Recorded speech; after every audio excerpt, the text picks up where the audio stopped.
हर रोज एक नई कहानी देखने के लिए चैनल को सब्सक्राइब करें और बेल आइकन दबाना ना भूलें। सुजाता हर रोज की तरह सुबह सुबह बर्तन धो रही होती है।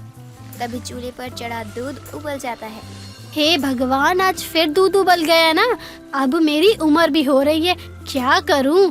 अब मुझसे कुछ भी नहीं होता है। एक काम करने जाओ दूसरा काम बिगड़ जाता है। अरे क्या हुआ सुजाता? सुबह सुबह किससे हवाओं में बात कर रही है? ठीक तो है ना तू? अरे विमला, आ ना। हाँ, मैं तो ठीक हूँ, लेकिन देख आज दूध फिर उबल गया जब तक चाय के लिए कप लाने गई। अरे अब हमारी उम्र हो रही है। वैसे गीता कहाँ है? उसी से घर का काम करवा लिया कर। अरे उसकी तो तू बात ही मत कर। अभी से सोई रहेगी, लंच के समय उठेगी, बिना नहाए जल्दी जल्दी खाएगी, घूमने का मन होगा तो अपनी सहेलियों के साथ निकल जाएगी, वरना फिर से बिस्तर पकड़ लेगी। अरे बाप रे बाप, इसमें तो लड़कियों वाले गुण बिल्कुल भी नहीं है। अब बता किसे कहूँ मैं कि काम में थोड़ा हाथ बटा ले। अरे सुजाता, यही तो रोना है किस्मत में। तेरी बेटी और मेरी बेटी सहेलियां जो हैं। सुजाता की बेटी गीता अपनी दुनिया में मगन थी। उसे किसी से कोई मतलब नहीं था। अब सुजाता देर शाम फोन पर किसी से बात कर रही होती है। गीता सामने ही बैठी टीवी देख रही होती है। अरे दीदी जी, लड़का कुछ करता हो या ना हो, बस मुझे जिंदा लड़का चाहिए अपनी बेटी के लिए। मैं अब बस इसे और नहीं झेल सकती हूँ। माँ, ये क्या था? आप अपनी बेटी का सौदा कर रही हैं? ये क्या मतलब था लड़का जिंदा चाहिए? जैसी तेरी आदत है वैसे तो तुझे एक जिंदा लड़का ही लगेगा। आज तक बेटी होने का फर्ज निभाया है तूने। माँ, अभी मेरी उम्र ही क्या है? अभी तो 4 बार 10वीं में फेल होकर 5वीं बार पास हुई हूँ। अरे रे मेरा बच्चा, कितना गर्व के साथ बोल रहा है कि मैं 5वीं बार पास हुई हूँ, लेकिन ये क्यों भूल रही है 5 बार में तो तूने 10वीं की है। थोड़ी तो शर्म कर ले। अगर बची हुई है तो बचा कर रख, आगे काम आएगी। अरे माँ, फिर भी तो अब मैं आपके लिए बच्ची ही हूँ ना। हाँ क्यों नहीं? अगर तेरी कल शादी करवा दी तो आने वाले नए साल में मैं नानी बन जाऊंगी, और अभी तू बच्ची है। देखो माँ, अगर मेरे लिए आपको रिश्ता ढूंढना ही है तो आप अच्छे से ढूंढिए। सच में मेरी कोख से बेशरम औलाद ने जन्म लिया है। सुजाता अपनी बेटी के काम चोरी और आलस से बहुत परेशान थी और गीता की शादी की उम्र भी हो रही थी। तो सुजाता अब गीता के लिए लड़का देखने लगती है और इसी बातचीत के दौरान गीता के लिए एक रिश्ता आता है। जी देखिए, हमें तो लड़का पसंद है, और रही बात गीता की तो दोनों की जोड़ी एकदम राम सीता की जोड़ी होगी। जी बहन जी, हमें भी ये रिश्ता पसंद है, लेकिन हमें बच्चों को भी थोड़ी देर आपस में बात करने देना चाहिए। अरे बहन जी, हम अपने बच्चों के लिए कोई गलत फैसला थोड़ी ही लेंगे। हमने पसंद कर लिया, ये दोनों भी आमने सामने बैठे ही हैं, यही पूछ लेते हैं इनका क्या कहना है। अरे बहन जी, करने दीजिए बच्चों को आपस में बातचीत, वरना बाद में सारी बातें हम पर ही आएगी। आप तो आजकल के बच्चों को जानती ही हो। अरे ये समझ क्यों नहीं रही है? मैं ये सब इसीलिए कह रही हूँ क्योंकि मेरी बेशरम औलाद में शर्म बची ही नहीं है, लेकिन इसे तो अपने बेटे की इज्जत की परवाह ही नहीं। भगवान, इस बेचारे को बचा लेना। सुजाता ये सब सोच ही रही होती है, तभी विकास और गीता मुस्कुराते हुए कमरे से निकलते हैं और ये देखकर सुजाता फिर से सोचने लगती है। अरे इसे भी अपनी तरह बेशरम बना दिया क्या? माँ, मुझे गीता पसंद है। बहन जी, अब तो किस बात की देरी, समझो शादी पक्की है। ये बता अंदर ऐसा क्या हुआ जो इसने बिना कुछ कहे ही हाँ कर दी? क्या कह रही हो माँ? कुछ भी तो नहीं, वो तो मैं यूं ही इतनी सुंदर ही हूँ कि कोई भी मुझे पसंद कर लेगा। हाँ हाँ, मुझे अच्छे से मालूम है। और हाँ, तेरा रिश्ता पक्का हो गया है, तो लड़के से ज्यादा बातचीत करने की कोशिश मत करियो। अब गीता की शादी फिक्स हो जाने के अगले ही दिन से वो अब सोती तो कम थी, लेकिन फोन पर ज्यादा लगी रहती थी। ये आवाज कहाँ से आ रही है? कुछ समझ तो नहीं आ रहा, लेकिन भनभनाहट की आवाज़ें मेरे कानों में आ जरूर रही है। अरे माँ, आप कहाँ जा रही हैं इतनी रात को? ये कौन सा समय है फोन पर बात करने का? तू फोन रख, उसके बाद मैं तुझे बताती हूँ। माँ जी, अब बात नहीं करूँ तो वो लोग भी कहेंगे कि लड़की कितनी घमंडी है। अब आपकी बेटी को कोई घमंडी कहेगा तो आपको अच्छा लगेगा? तू मेरे गुस्से को ये सब बोलकर शांत करने की कोशिश मत कर। अब अगले ही सुबह सुजाता देखती है कि उसकी बेटी गीता नहाने जा रही है। इसे क्या हुआ? आज इतनी जल्दी कैसे उठ गई है? लगता है नींद में है। अरे माँ, खाने में क्या बनाया है? जल्दी से कुछ खाने को दे दो, वरना देर हो जाएगी। लेट हो जाऊंगी। ये नहा धोकर सुबह सुबह तू कहाँ जा रही है?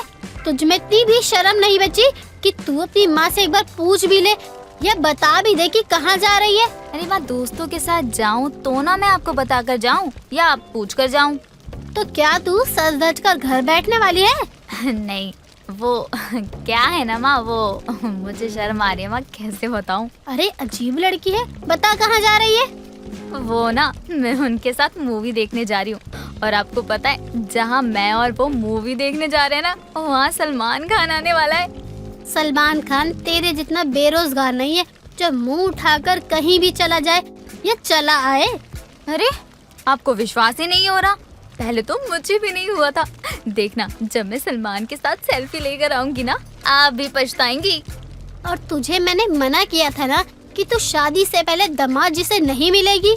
अरे माँ, उन्हें आप जब अपना दामाद मान चुकी है तो मुझे जाने से रोक क्यों रही हैं? अब कुछ देर बाद गीता घर से निकल पड़ती है मूवी देखने के लिए, थिएटर के लिए, जहाँ पहुंचकर वो विकास से मिलती है।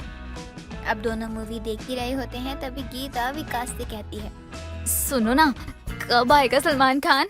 मुझे तो सल्लू से मिलना है, बताओ ना कब आएगा? ये तो मुझे भी नहीं पता। हो सकता है मूवी खत्म होने से कुछ देर पहले आए। गीता और विकास बातें करते हुए मूवी ही देख रहे होते हैं। तभी हल्ला हो जाता है कि सलमान खान आ गया।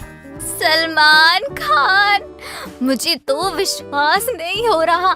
सुनिए ना, सलमान खान आ गया है, लेकिन ये क्या पता ये किसी लड़की से शादी कर रहे हैं। सुनिए ना, आप भी यहाँ आज इसी वक्त मुझसे शादी कर लीजिए। मैं चाहती हूँ कि मेरे और सलमान सर की शादी ना सेम तारीख पर हो जाए। ठीक है, हम यहीं अभी शादी करते हैं। अब विकास भी उसी वक्त गीता की मांग भर देता है और उसे सभी के सामने माला भी पहना देता है। देखिए, सलमान सर यहाँ आ रहे हैं। मुझे तो विश्वास ही नहीं हो रहा, लेकिन ये ना मुझे देखकर इनकी डुप्लीकेट वाली फीलिंग क्यों आ रही है? गीता, ये सलमान खान नहीं है, ये तो उनके डुप्लीकेट हैं। शायद कोई फैन जिसे हमने सलमान खान समझ लिया। ये मेरे साथ क्या हुआ? मैंने तो एक्साइटमेंट में आपसे शादी कर ली, लेकिन मेरी माँ मुझे छोड़ेगी नहीं। अब विकास गीता को गोद में उठाए घर लेकर आता है। क्या हुआ मेरी बेटी को? गीता उठ, क्या हुआ तुझे? कहाँ हूँ मैं? मुझे थिएटर में भी माँ क्यों दिखाई दे रही है? माँ! और ये माला सिंदूर क्या है ये सब? अब विकास सब कुछ सुजाता को सब सच बताता है कि उनकी शादी कैसे और कब हुई। सत्यानाश! इस लड़की ने तो मेरी नाक कटवाने का फैसला ले रखा है। वो तो अच्छा हुआ दामाद जी आप इसके साथ थे, वरना ना जाने। बेगमपुर गांव में एक शेखर नाम का आदमी आता है, जो कि कलेक्टर ऑफिस से आया होता है। शेखर जब गांव में पहुंचता है तो देखता है गांव के बीच एक रेखा खींची हुई है और गांव का कोई भी आदमी उस रेखा को पार ही नहीं करता था। तभी वहां से एक बुढ़िया अपने सर पर पानी का घड़ा लिए गुजर रही होती है। शेखर उसे रोकता है। अम्मा, मुझे सरपंच सज्जन सिंह के यहाँ जाना था, क्या आप बता सकती हैं कि मुझे किस तरफ जाना पड़ेगा?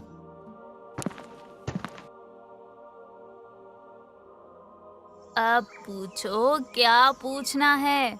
पहले आप ये बताइए कि आपने मेरा हाथ पकड़कर अपनी तरफ भला क्यों खींचा? क्योंकि तुम्हें जिससे मिलना है वो आदमी हमारी तरफ का है और तुम गांव के दूसरी तरफ खड़े थे। अरे अरे, आप ये कैसी बातें कर रही हैं अम्मा जी? मैं चाहे किसी भी जगह पर खड़ा रहूं, अरे गांव तो एक ही है ना। नहीं, इस गांव का बंटवारा हो चुका है। ये गांव 2 हिस्सों में बटा हुआ है। आधा हिस्सा हमारे वर्तमान के मुखिया सज्जन सिंह का है और आधा गांव हमारे भूतपूर्व मुखिया केशव सिंह का है। क्या कहा? इस गांव का बंटवारा हो चुका है? हाँ बेटा, इस गांव का बंटवारा हो चुका है। इस गांव के लोग अपनी जिंदगी जी नहीं रहे बल्कि काट रहे हैं। आप इसी रास्ते सीधे चले जाओ, सामने एक बड़ा सा घर दिखाई देगा, वही सज्जन सिंह का घर है।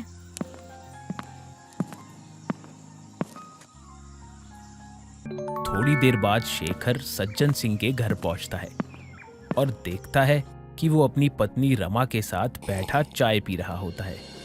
क्या आप ही सज्जन सिंह हैं, इस गांव के मुखिया? जी हाँ, मैं हूँ इस गांव का मुखिया। बताइए क्या काम है आपको? जी, वो आप लोगों ने बहुत समय पहले इस गांव में पानी की टंकी लगाने की अपील करी थी। सरकार ने उसके लिए मंजूरी दे दी है। मुझे बस कुछ पेपर्स तैयार करके दिल्ली भिजवाने होंगे, उसके बाद काम शुरू हो जाएगा। ये तो बहुत ही खुशी की बात है। आखिरकार हमारी मेहनत रंग ही लाई। अब हमारे गांव में पानी की कमी कभी नहीं होगी। सभी लोग सुखी हो जाएंगे। जी बिल्कुल। आप एक काम करिए, केशव सिंह को भी बुला लीजिए। वो भी एक बार पेपर पर साइन कर देंगे, फिर मैं आगे का प्रोसेस शुरू कर देता हूँ। देखिए, केशव सिंह अब इस दुनिया में नहीं है। आपको जो काम करवाना है, जहाँ साइन लेना है, हमसे ले लीजिए और काम शुरू करवाइए। अगर वो इस दुनिया में नहीं है तो उनके परिवार में से कोई होगा। अरे उनको बुला लीजिए, क्योंकि जब तक उनके घर का कोई मेंबर इस पेपर पर साइन नहीं करता, मैं किसी काम को आगे नहीं बढ़ा सकता हूँ। शेखर गांव का ब्यौरा लेना शुरू कर देता है। धीरे धीरे गांव में पानी की टंकी बनने वाली बात केशव सिंह की पत्नी हीरा देवी के कानों तक पहुंच जाती है और वो शेखर से मिलने के लिए उसके ऑफिस आती है। आप हैं कौन और ऐसे कैसे मेरे ऑफिस में घुस आई आप? शांत हो जाइए। आपको पता नहीं है कि मैं कौन हूँ, तभी आप मुझसे इतनी ऊंची आवाज में बात कर रहे हैं। आप कोई भी हो, लेकिन किसी सरकारी ऑफिस में नहीं घुस सकती हैं, वो भी बिना इजाजत के। आप पहले शांति से मेरी बात सुनिए। मेरा नाम हीरा देवी है। मैं केशव सिंह की पत्नी हूँ। मैंने सुना है कि आप यहाँ पानी की टंकी बनवाने वाले हैं। अच्छा, तो आप हैं हीरा देवी। आपने जो सुना है सही सुना है। जल्दी से इन कुछ पेपर्स पर साइन कर दीजिए, ताकि मैं फिर सज्जन सिंह जी से भी साइन करवा के आप लोगों के लिए ये काम शुरू करवा सकूं। आपको सज्जन सिंह की साइन की कोई जरूरत नहीं है। मेरी साइन ले लीजिए और काम आगे बढ़ाइए। साथ ही पानी की टंकी हमारी तरफ बननी चाहिए, ताकि गांव वालों को पानी की कोई दिक्कत ना हो। वो वैसे भी नहीं होगी, क्योंकि एक पानी की टंकी से पूरे गांव में पानी दिया जा सकता है।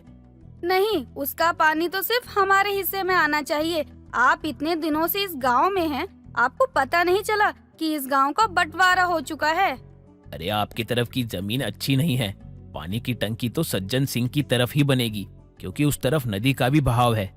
होगा वही जो मैं चाहूंगी। हीरा देवी वहां से चली जाती है और शेखर अपना सर पकड़कर बैठ जाता है। दिन गुजरते हैं, लेकिन गांव के बंटवारे के कारण गांव वालों का ही नुकसान होता है, जिसकी वजह से गांव वालों को कई परेशानियों का सामना करना पड़ता है। एक दिन अचानक से एक मजदूर काम करते करते खेतों में बेहोश हो जाता है। तभी शेखर उसके पास आता है और वहां खड़े लोगों से उसे अस्पताल ले जाने के लिए मदद मांगता है। साहब, हमारे यहाँ कोई हॉस्पिटल नहीं है, दूसरे गांव में है। ये कैसे हो सकता है कि पूरे गांव में कहीं भी एक हॉस्पिटल ना हो? साहब, गांव में हॉस्पिटल है, लेकिन हमारे हिस्से में नहीं है, हीरा देवी के हिस्से में है। और अगर हमारे गांव का कोई आदमी उधर गया तो दोबारा कभी अपने इस तरफ आकर अपने परिवार वालों से नहीं मिल सकता। अरे तो फिर तुम लोग बीमार होने पर इलाज करवाने कहाँ जाते हो? दूसरे गांव साहब। अरे यार, हद है तुम लोगों की भी। गांव में हॉस्पिटल होने के बाद भी सिर्फ 2 लोगों की दुश्मनी और मनमानी के कारण आप लोगों को इतना सब कुछ सहना पड़ता है। अरे आप लोग आवाज क्यों नहीं उठाते हैं? सभी लोगों को अपनी जान प्यारी है साहब। मैं ये सब होता हुआ नहीं देख सकता हूँ। इस आदमी का इलाज इस गांव के हॉस्पिटल में ही होगा। मैं देखता हूँ कौन मेरा क्या करता है। शेखर उस आदमी को उठाकर हीरा देवी के हिस्से में आने वाले अस्पताल में लेकर जाता है और उसका इलाज करवा के वापस लौट रहा होता है। तभी सज्जन सिंह और हीरा देवी अपने अपने हिस्से में खड़े दिखाई देते हैं। शेखर जी, आप यहाँ सरकारी काम से आए हैं, वही करिए। गांव के मामलों में आपको पढ़ने की कोई जरूरत नहीं है, वरना आपके लिए अच्छा नहीं होगा। आपकी हिम्मत कैसे हुई मेरे हिस्से के आदमी को इस हीरा देवी के हिस्से में ले जाने की? मैंने वही किया जो इंसानियत के नाते ठीक था, क्योंकि मैं आप लोगों की तरह अपनी आंखों में पट्टी बांध कर नहीं रह सकता हूँ। शेखर वहां से चला जाता है। दिन बीतते जाते हैं और परेशानियां बढ़ती जाती है। एक दिन अचानक से हीरा देवी के हिस्से की लाइट चली जाती है, लेकिन ट्रांसफॉर्मर तो सज्जन सिंह के हिस्से में था, जहां पर सज्जन सिंह की इजाजत के बिना कोई नहीं जा सकता था। इस सब के चलते पूरा गांव पूरी रात बिना लाइट के बिता देता है, जिसे देखकर शेखर गांव वालों से कहता है, अरे आप लोग किस मिट्टी के बने हैं? आखिर ऐसा भी क्या हो गया जो इन लोगों ने गांव को 2 हिस्सों में बांट दिया है? अरे जिसकी वजह से जरूरत की चीजें आ नहीं सकती, और जो चीजें गांव में है उसे आप लोग इस्तेमाल नहीं कर सकते हैं। शेखर की बात सुनकर वही बुढ़िया आगे आती है जो उससे पहली बार मिली थी, और उसे सारी बातें बताती है कि शेखर सिंह ने गलत फहमी में आकर हीरा देवी के पति को मार डाला था, जिसके चलते दोनों के बीच में ये दीवार खड़ी हो गई, जिसे सुनकर वो हैरान रह जाता है। अगर आप लोग चाहते हैं कि आप लोग सुकून का जीवन बिताएं, तो आप सभी लोगों को आवाज उठानी पड़ेगी, वरना कुछ नहीं हो सकता। इतना कहकर शेखर वहां से लौट आता है और कुछ देर बाद अपना सारा सामान पैक करके शहर वापस चला जाता है, और पानी की टंकी का काम बीच में ही रुक जाता है। गांव के बंटवारे के चलते सभी गांव वालों का जीना हराम हो जाता है। धीरे धीरे कुएं का पानी भी सूखने लगा था। तभी एक दिन गांव के लोग अपने अपने हिस्से में खड़े आपस में कुछ बातें कर रहे होते हैं कि तभी सज्जन सिंह और हीरा देवी वहां आते हैं और अपने अपने हिस्से के लोगों को एक दूसरे से बात करता देख गुस्सा हो जाते हैं। तुम लोगों की हिम्मत कैसे हुई हमारे दुश्मनों से बात करने की? तुम सभी लोगों को इसकी सजा मिलेगी। जरूर मिलेगी, जिसके बाद दोबारा तुम लोग अपने दुश्मनों से बात करने से पहले 100 बार सोचोगे। दोनों की ये बातें सुनकर बुढ़िया गुस्से में बोलती है, जब से आप लोगों की दुश्मनी हुई है, तब से हम सभी गांव वाले सजा ही तो काट रहे हैं। कभी गांव का बंटवारा सहकर, तो कभी अपनी जरूरत की चीजों के लिए दूसरे गांव से भीख मांगकर। आप लोगों ने कभी भी हमारे बारे में नहीं सोचा। एक पानी की टंकी के लिए आप लोगों ने इतना तमाशा कर दिया कि वो सरकारी अफसर भाग गया। अब हमें पानी तक के लिए तरसना पड़ रहा है। बुढ़िया को बोलता देख सभी गांव वाले हिम्मत करते हैं और उसका साथ देते हुए सब अपने हक की लड़ाई खुद लड़ने लग जाते हैं। और ये सब देखकर उन दोनों को अपना दबदबा कम होता हुआ दिखता है, और दोनों आपस में राय मशवरा करके शहर जाते हैं, जहां पर वह शेखर से टंकी दोबारा बनवाने की बात करते हैं। अब गांव वालों को सुकून की सांस मिलती है, और उस दिन के बाद से वो सिर्फ गांव के हित के बारे में ही फैसला लेते हैं, वो भी साथ मिलकर। रानी अपने पति रोनित के साथ साथ अपनी ननद बनिष्का और देवर कार्तिक के साथ रहा करती थी। रानी संस्कारी होने के साथ साथ बहुत गुणी भी थी। रोनित लगातार काम के सिलसिले में बाहर ही रहा करता था, पर रानी ने अपने पूरे घर को काफी अच्छे से जोड़ कर रखा हुआ था। वो अपने देवर और ननद को बिल्कुल बच्चों की तरह प्यार करती थी, इसलिए कार्तिक और वनिष्का अपनी भाभी से बहुत खुश रहा करते थे। ऐसे ही एक दिन सभी खाने की टेबल पर बैठे हुए थे, तभी कार्तिक अपनी भाभी से कहता है, भाभी आज खाने में क्या बन रहा है? हाँ भाभी, एक तो इतनी अच्छी खुशबू आ रही है, ऊपर से बहुत भूख भी लग रही है, इसलिए जल्दी बताओ ना क्या बना रही हो आज। अरे रुक जाओ, इतनी भी क्या जल्दी है? आज तो तुम दोनों की ही छुट्टी है, इसलिए मैंने सोचा कि कुछ अच्छा सा बनाया जाए। पर है क्या? मैंने तुम दोनों के लिए ग्रेवी मंचूरियन और नूडल बनाए हैं। भाभी आपको चाइनीज भी बनाना आता है? मुझे ये नहीं पता था। हाँ भाभी, ये मोटा बिल्कुल सही बोल रहा है। अच्छा छोड़ो इन सबको, जल्दी से दे दो, मुझे बाहर जाना है। आज तुझे कहाँ जाना है? आज तो संडे है और संडे को कॉलेज तो बंद होता है, इसीलिए तुझे कॉलेज भी नहीं जाना है। तो तू कहाँ जा रही है? कॉलेज को छोड़कर मेरी खुद की भी एक पर्सनल लाइफ है, जिसे मुझे टाइम देना पड़ता है। भाभी जल्दी से दो ना, भूख लगी है मुझे। अरे बाबा ला रही हूँ। थोड़ी देर बाद रानी उन दोनों को ग्रेवी मंचूरियन और नूडल्स परोसती है। वनिष्का अपनी प्लेट जल्दी से खत्म करके जाने लगती है। तभी रानी वनिष्का से कहती है, वनिष्का आज तो ऑफ है ना, तो तुम कहाँ जा रही हो? भाभी एक दोस्त है, उसकी पार्टी में जा रही हूँ मैं, जल्दी आ जाऊंगी। दोस्त तो बहाना है, बॉयफ्रेंड से मिलने जाना है। तू तो अपना मुंह बंद ही रख, वरना मैंने अपना मुंह खोला ना तो तू समझ ले। और रही बॉयफ्रेंड की बात, तो शायद मेरी किस्मत में ये है ही नहीं। होगा तो तू पिटेगी नहीं? अच्छा, तू करे तो रास लीला और मैं करूँ तो मुझे मारेगा तू। हाथ लगाकर तो देख, मैं तेरा मुंह ना तोड़ दूं। अरे बाबा क्या हो रहा है, बस करो। वनिष्का तुम अपने दोस्त के पास जाना है ना तुम्हें, तो जाओ, लेकिन समय से आ जाना। कार्तिक तुम अपनी प्लेट फिनिश करो, चलो। रानी उन दोनों की लड़ाई सुलझा देती है और अब वनिष्का भी अपने दोस्त के पास चली जाती है। अगले कुछ घंटों बाद वनिष्का अपने घर आती है। वनिष्का बहुत खुश होती है। उसको इतना खुश देखकर रानी उसके पास आती है और उससे कहती है, वनिष्का क्या हुआ, आज बड़ी खुश लग रही हो तुम, क्या बात है? भाभी सच में मैं आज बहुत खुश हूँ। पता है, आज मेरा दोस्त है ना, उसने मुझसे बहुत प्यार से बातें की। इतने प्यार से तो उसने आज तक कभी मुझसे बातें नहीं की। वैसे वनिष्का मेरे मन में भी एक डाउट है। तुम्हारा जो ये दोस्त है, देखने से वो सिर्फ दोस्त तो नहीं लग रहा, बल्कि मुझे तो तुम्हारा कुछ और ही लग रहा है। नहीं नहीं भाभी, कैसी बात कर रही हो तुम? वो मेरा दोस्त ही है, पर भाभी मैं उसको बहुत पसंद करती हूँ। उसका नाम मोहित है और मैं बहुत अच्छे से जानती हूँ कि मोहित भी मुझे पसंद करता है। पर हम दोनों ही एक दूसरे को प्रपोज करने से डरते हैं, क्योंकि हम दोनों एक दूसरे को खोना नहीं चाहते। अरे वनिष्का तुम चिंता मत करो। तुम ये सोचो कि तुम्हारे सामने तुम्हारा मोहित खड़ा है, तुम उसको बेहद पसंद करती हो और आज तुम्हें उसे प्रपोज करना है। चलो अब शुरू हो जाओ। हाँ भाभी, ये सही रहेगा।